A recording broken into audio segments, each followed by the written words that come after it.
Hey, I had a flashback just the other day about couches and Dean Martin, and he used to always say at the end of a show, going to the couch now. That was always kind of cute. I'm old, showing my age. Hey, but I got a couch. I got a couch for liberals. It's a prickly affair, but any liberal that comes to see me, have a seat.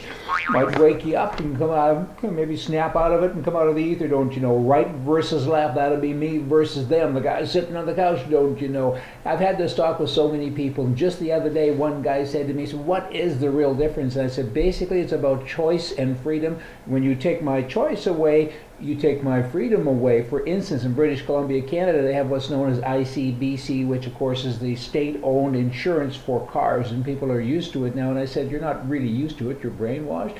They took your choice away. You don't have a choice. You take theirs or you get nothing. I'm talking about Canada now with regard to the health care. Same thing. They took your choice away. And when your choices are removed, you finally get used to it because you're getting pounded with a big stick every day and you finally surrender. That's what's happened. Until it's pointed out to you. That's back to the couch. Let them sit on the couch. Maybe they'll come out of it. You gotta. You have a choice. You need a choice. That's part of freedom. There's so many other parts that go with it. But the biggest thing, of course, is my choice. When you start to think for me and tell me what's good for me, there's a real issue going on here, and people are accepting that, and that is one of the fundamental differences of right and left. Alberta, Canada, kind of a Canadian show here today, but no matter where you're watching from in the world, you know what, it relates to you. So listen up, will you? There's a party in Alberta called the Wildrose Party. They build themselves out as a right-wing movement and or alternative to the existing government, which is called progressive conservative. Conflicting words, it's like a virgin hooker, I get it, but they've been in power for a long time. And the Wildrose Party wants to dethrone them.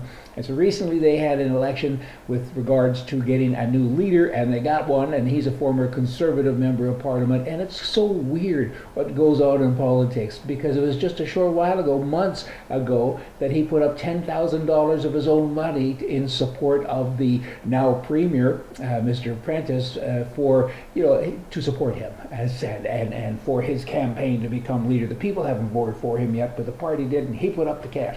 Now he says, I changed my mind because now I'm the new leader, and he's a bad guy all of a sudden. Likewise, he now has to run in a riding to get a seat so he can actually be premier someday, or so he hopes. In any event, guy he's running against, he also said he was my friend a couple of months ago, and he gave him $500 for his campaign, and now he says, I must have had amnesia, I guess.